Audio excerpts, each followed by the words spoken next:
Assalamu alaikum wa rahmatullahi wa barakatuh. I was in a mosque last week about to pray behind the imam, and I was in a line behind the first line, and somebody saw me.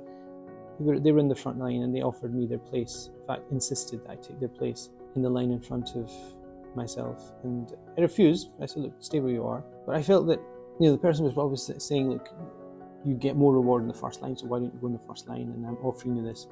I said, no, just stay where you are. It was a bit to pray, and then obviously I didn't tell him why. Afterwards, I told him, look, in Islamic law we have this concept, that al-itharu fil ibadati makruh wa fi ghayrihi mahbub, that giving precedence to other people over yourself is actually disliked in acts of worship. You should try and get the reward yourself. And in other things, worldly things, like giving charity and wanting good for other people, it's beloved, it's something that's really, really liked. And so I explained to him the difference, and what was interesting was that he right away, when I explained the nuances of that, he understood exactly where that was coming from.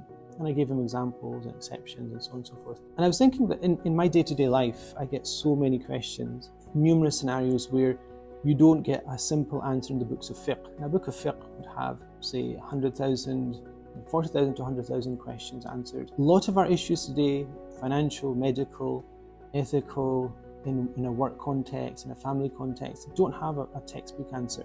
You can't go to a book of fiqh and get the answer and look at it, and there you kind of transfer the answer to your situation. It's not like wudu or prayer or hajj. What's interesting is that my go-to is that I go to what I like to call this whole area of Islamic studies, which I call Fiqh Coding, which I'll be doing a course on, inshallah.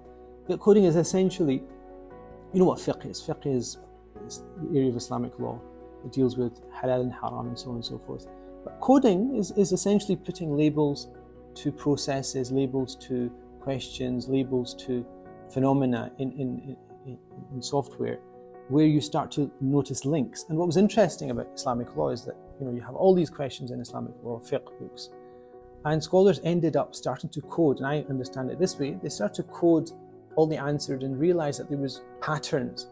And if you understand the patterns, you're able to come very close to what is going to be what Allah subhanahu wa ta'ala, we believe, would want you to do in a specific situation. So it's a very, very practical area of study.